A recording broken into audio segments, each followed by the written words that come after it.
Las ansias de aventura y nuestra curiosidad infinita por conocer lo mejor posible las tradiciones, la cultura y la historia de Asturias nos llevan en esta ocasión a la zona más oriental del Principado, a los concejos de Peñamellera Baja y Ribadedeva. La atracción por lo desconocido nos arrastrará a lo más profundo, a las entrañas de la tierra. La fuerza de las aguas nos llevará en un apasionante viaje por el río Cares para descubrir la historia de nuestro deporte autóctono por excelencia, el arte rupestre del Paleolítico y el espectacular paisaje de la costa oriental de Asturias.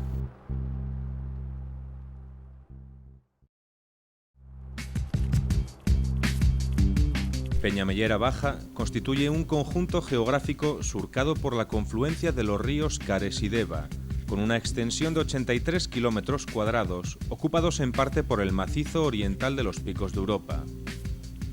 El concejo se encuentra dividido por los valles que forman el Cares y el Deva, que se unen en Panes para continuar hacia el mar bordeando las estribaciones orientales de la Sierra del Cuera.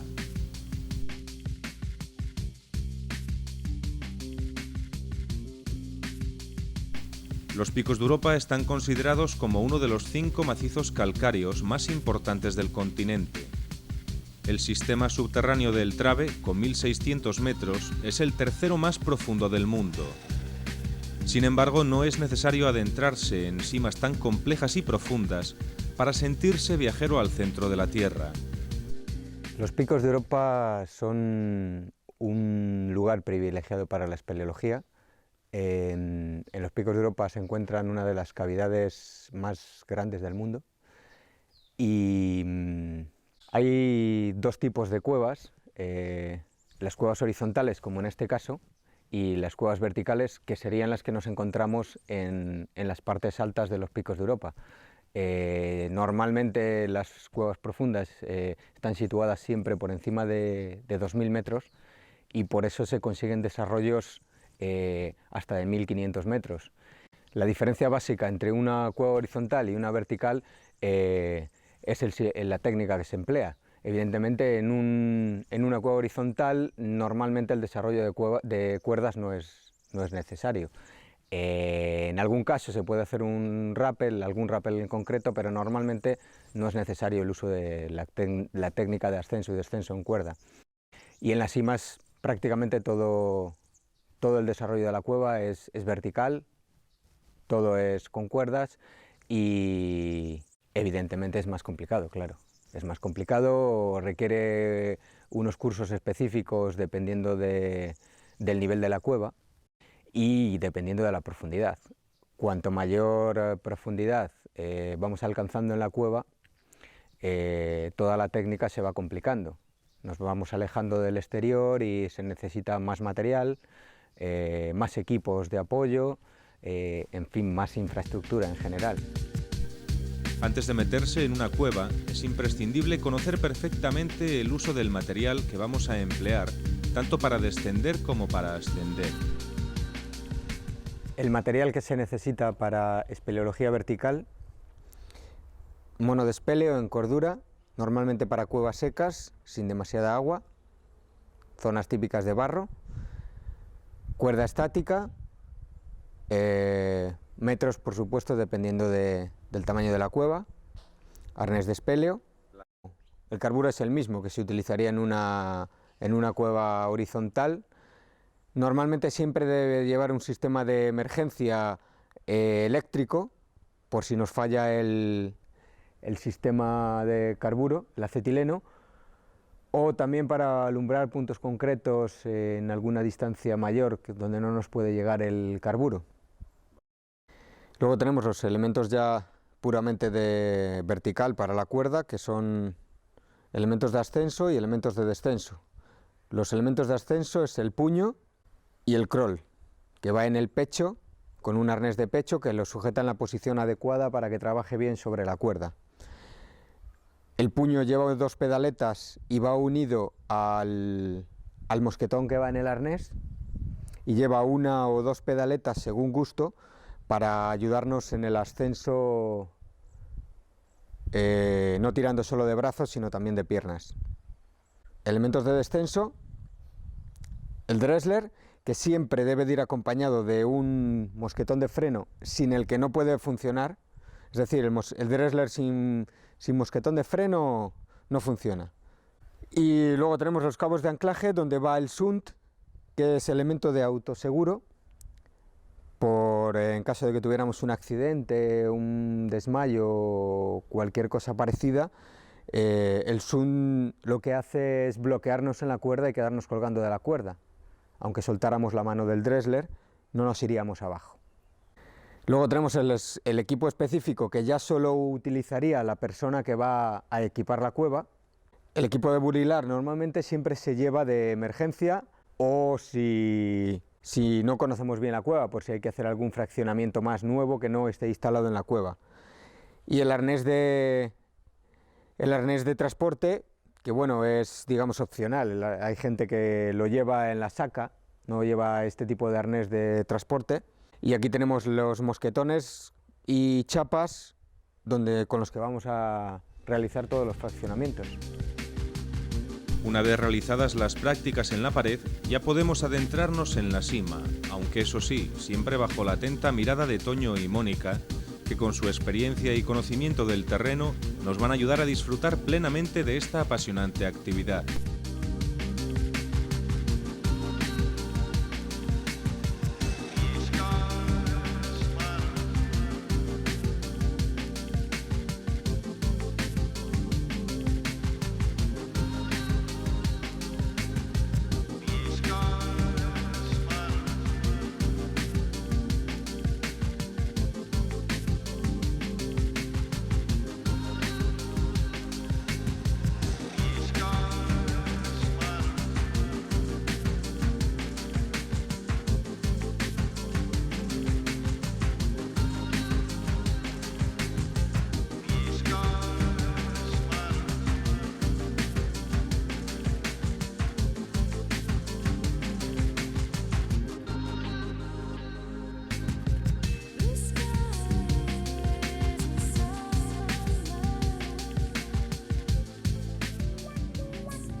La entrada de la cueva es estrecha, pero luego se agranda en el primer tramo, de unos 6 metros, que nos va a llevar al fraccionamiento. Allí cambiaremos de cuerda a la vertical para descender por un rappel sin apoyo de unos 20 metros de altura, que nos llevará a una sala grande con diferentes formaciones estalagmíticas.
El último tramo nos lleva a lo más profundo de la sima, donde se han ido acumulando con el paso del tiempo numerosos restos y huesos de animales que parecen atraer a más de un visitante. Las sensaciones que se experimentan con la práctica de la espeleología es como si uno se adentrara en otra dimensión, en otro mundo. Quizá por eso, o por la falta de luz, el tiempo parece que se detuviera al adentrarse en la oscuridad. Y cuando te quieres dar cuenta, ha pasado la hora de la comida y casi la de la cena.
Nuestra pasión por la naturaleza nos lleva ahora hasta uno de los ríos más espectaculares y hermosos de Asturias, el Cares. El tramo que vamos a bajar comienza muy próximo al coto salmonero de Niserias y nos va a llevar hasta Panes, capital del concejo de Peñamellera Baja. Esta parte intermedia del Cares no es tan sencilla como el tramo final hasta la desembocadura en la ría de Tinamayor, y dependiendo de la época del año y del cauce del río, puede alcanzar un primer nivel de aguas bravas. Para disfrutar más del descenso hemos escogido una embarcación como el kayak de río, que a diferencia de la canoa nos va a dar más posibilidades de maniobrabilidad, a la vez que nos va a permitir experimentar unas sensaciones más fuertes al estar en contacto más directo con el agua. Bueno, la diferencia entre un kayak y una canoa a simple vista ya es muy evidente, pero lo fundamental es que nos da muchas más posibilidades de maniobrabilidad. No embarcamos agua cuando pasamos zonas más rápidas con oleaje o de niveles superiores. En cambio, pues en caso de un vuelco, claro, tenemos más complicaciones para volvernos a subir al kayak, tenemos que bajar si no sabemos hacer esquimotaje, evacuar agua y bueno, ya si no tenemos un nivel y los vuelcos son habituales, pues el río ya puede ser aburrido.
Una de las señas de identidad de Asturias y deporte autóctono por excelencia son los bolos.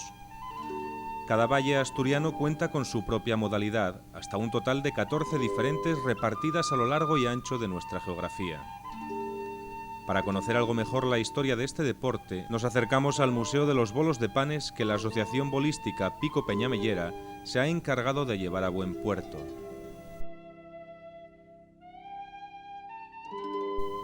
El juego de bolos es antiquísimo y universal.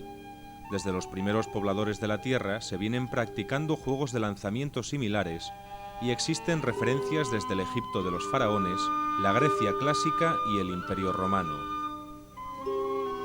Desde el siglo X el norte de la península ibérica se ve abierto a las influencias de los viajeros y comerciantes forasteros que peregrinaban a Santiago de Compostela.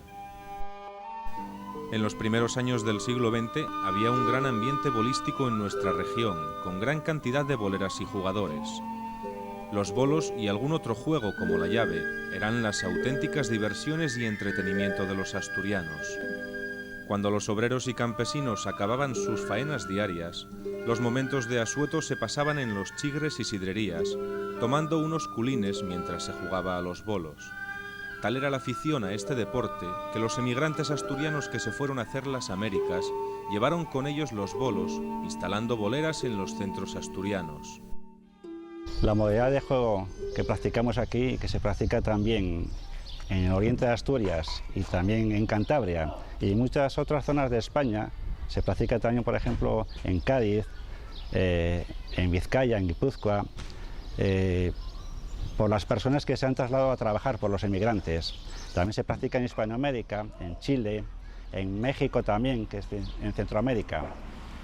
La modalidad que practicamos aquí de bolo palma es una modalidad particular que requiere unas fuertes condiciones físicas, una gran condición técnica y muchísima concentración. El bolo palma es la modalidad de bolos que mayor complejidad presenta. Se basa fundamentalmente en la precisión del tiro más que en la fuerza. Hay dos etapas en el juego, el tiro y el birle. En la primera se arroja la bola hacia los bolos a una distancia que puede llegar hasta los 20 metros. En la segunda se vuelve a tirar la bola desde donde se quedó en el tiro. El campo de juego o corro mide aproximadamente 34 metros de largo por 8 metros de ancho. Está delimitado por unos tablones de madera que tienen como misión la de proteger la bola para que no golpee la piedra o salgan fuera de la bolera. En la modalidad de bolo palma o birle hay dos técnicas de lanzamiento, a la mano y al pulgar. Si se tira a la mano, hay una primera posición que es poner el pie del brazo lanzador detrás del tiro, mientras que el pie izquierdo permanece un poco más adelantado. Se carga el peso sobre la pierna de atrás. Ese es un primer movimiento. Después se inicia la flexión. Se flexionan las rodillas y el brazo lanzador va hacia atrás. Siempre la mirada permanece atenta y requiere una gran concentración. Después ya viene el buen elemento técnico, ahí es donde los jugadores sacan la buena técnica. El brazo va hacia atrás y luego va hacia adelante. Y después el brazo lanzador va hacia adelante y es cuando ya surge el movimiento de pronación y el juego hacia la mano o al pulgar.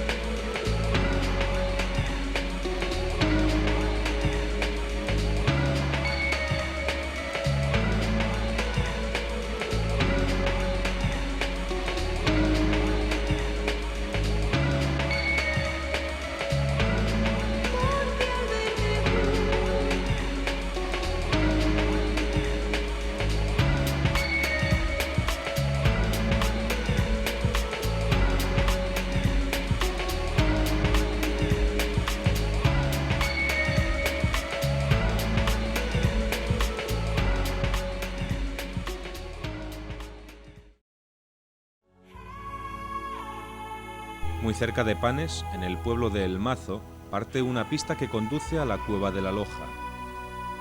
A orillas del Cares d'Eva, en un escarpe rocoso que domina el valle, se abre esta cueva con representaciones del arte rupestre del Paleolítico. La cueva no destaca por sus grandes dimensiones ni por su complejidad geológica, pero no fue descubierta hasta principios del siglo XX. Pues la Cueva de la Loja se descubrió el 23 de agosto de 1908. Los descubridores fueron el padre Breuil, Michel Mengot y Hermilio, alcalde del Río, y fueron los que primero investigaron dentro de la cueva y autentificaron los grabados que en ella tenemos. La cueva es bastante pequeña, tiene aproximadamente unos 102 metros de longitud, y a unos 54 de la entrada nos encontramos con el panel de grabados. Un panel sobre fondo negro de óxido de manganeso, y en él se pueden admirar 6 figuras, un caballo y 5 uros, 5 toros salvajes. La datación que actualmente se admite de antigüedad ronda los 15.000 años, un magdaleniense inferior. El vestíbulo da acceso a una larga galería, angosta en algunos puntos, que se pierde en las profundidades antes de volver a comunicarse con el exterior. El conjunto de representaciones de la Cueva de la Loja se halla muy concentrado en el interior de la caverna. El único resto de pintura es un signo abstracto localizado a unos 5 metros de la entrada.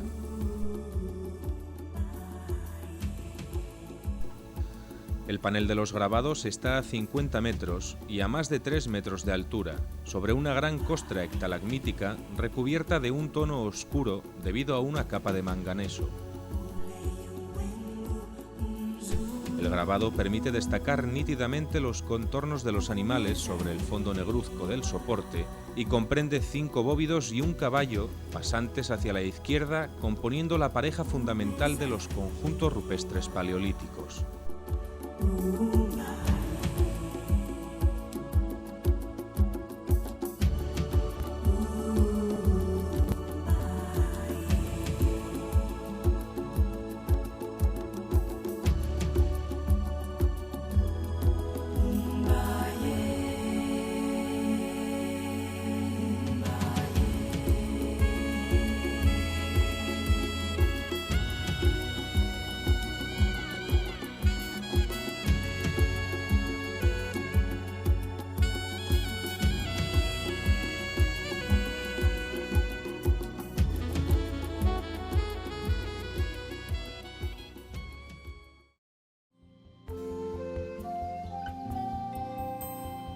Son numerosas las rutas y paseos que se pueden realizar en los municipios de Peñamellera Baja y Ribadedeva, y todas ellas alrededor de hermosos valles, montañas y bosques, ya que se encuentran en las inmediaciones de 2 importantes espacios naturales, el Parque Nacional de los Picos de Europa y el paisaje protegido de la Sierra del Cuera.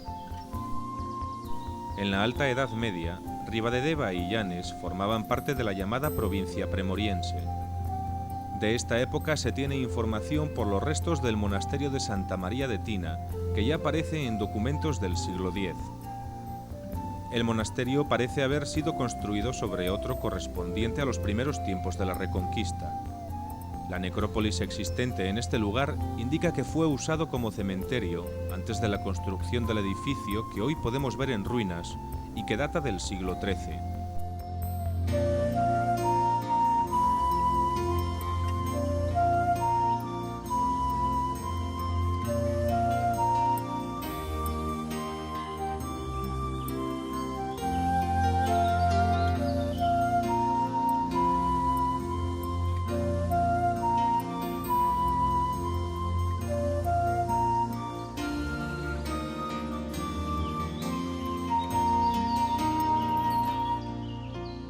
Las ruinas del monasterio de Santa María de Tina se encuentran muy cerca de la cueva del Pindal, en los acantilados de San Emeterio. Los acantilados reciben este nombre por el faro de San Emeterio y forman parte del paisaje protegido de la costa oriental, que se extiende desde la desembocadura del Cares d'Eva, en la ría de Tinamayor, hasta la playa de la Franca. Para disfrutar de todo el esplendor de estos acantilados, nos vamos a desplazar en el que fue el medio de transporte de los esquimales y que hoy en día se ha convertido en una embarcación de ocio y diversión. El kayak de mar conserva íntegro su instinto original, trasladar al remero con total seguridad para llegar a parajes insólitos, pasos angostos y cuevas. Además, es un deporte apto para cualquier persona con un mínimo de condición física. La salida se realiza desde el puerto de Bustio, en dirección hacia norte, por supuesto, a la ría Tina Mayor. Quizás el punto más delicado siempre es la salida, tanto la salida como la entrada de la ría, por la barra que se produce siempre en ese punto. Siempre produce o bien rompiente o un poco más movimiento de mar. Y una vez pasado este punto nos desplazamos en dirección hacia la Franca y bueno, aquí vamos a ir encontrando pequeñas ensenadas, cuevas en las que podemos entrar un poco con el kayak, cañones. El kayak de mar tiene medidas y formas diversas. La mayoría son de una plaza, pero los hay de hasta 3, que exigen una mayor experiencia y compenetración entre los navegantes. Las claves para mejorar el desplazamiento de la embarcación son mantener la espalda erguida, ligeramente inclinada hacia adelante, apoyando la zona baja de los glúteos en el asiento, las rodillas flexionadas y los pies en el suelo. La pala se coge con las 2 manos, con una separación que forme un ángulo recto con los hombros. En el caso de ser 2 o más remeros, el paleo debe ser simultáneo para que el esfuerzo sea menor y permitirnos así disfrutar de este espectacular paraje que conforma el paisaje protegido de la costa oriental. Green Sally up, green Sally down.